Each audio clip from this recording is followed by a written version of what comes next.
We begin with breaking news this morning. The suspect in a string of serial bombings died overnight by detonating an explosive in his vehicle. That's from the police chief in Austin, Texas. He would only describe the suspect as a 24-year-old white male. Details are slim right now, but here's what we do know. The incident happened on Interstate 35 at about 2:45 this morning.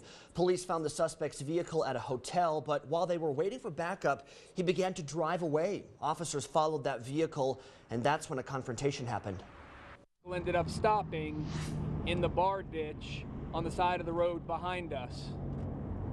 As members of the Austin Police Department SWAT team approached the vehicle, the suspect detonated a bomb inside the vehicle, knocking one of our SWAT officers back, and one of our SWAT officers fired at the suspect as well.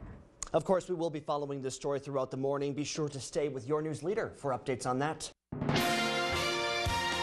Coming up on Country Morning today, medical marijuana in North Dakota clears another hurdle. We'll break down some of the rules and what's to come for patients. Plus, ahead of planting season, how the state is preparing for a possible summer drought. And later, if signed into law, what a bill spearheaded by one of North Dakota's senators could mean for financial institutions across the nation. It's Tuesday, March 13th. Country Morning today starts now. We begin this half hour with breaking news. One man is dead after an officer-involved shooting in West Fargo. It started at about 8:30 last night when West Fargo police tried stopping a driver on a traffic violation. Police say he would not pull over, and at one point the suspect rammed a squad car, then stopped in the 1000 block of 11th Street West. Officers from Fargo, Moorhead, Cass, and Clay counties and the Highway Patrol assisted West Fargo police. SWAT negotiators were brought in, but police say the man would not cooperate. The North Dakota Bureau of Criminal Investigation is taking over the case.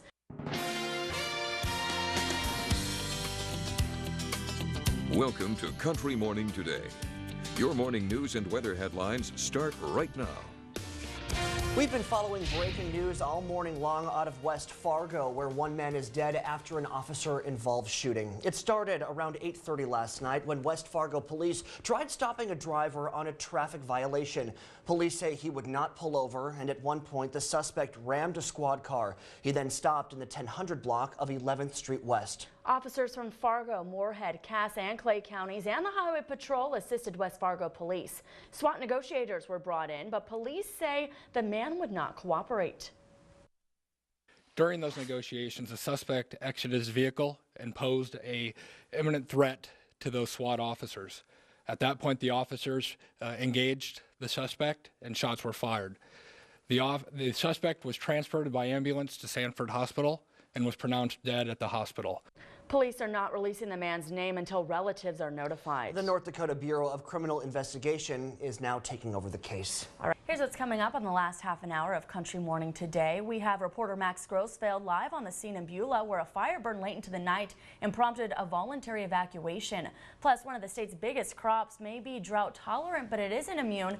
We have an update on North Dakota's sunflowers, and we'll have your weather every 10 minutes in our Weather on the 5 segment. Overnight, firefighters put out a massive fire in Beulah just before midnight, allowing many of the 450 people who were put on voluntary evacuation to return home. Reporter Max Grossfeld joins us now from Beulah with the latest on that. Max, what can you tell us?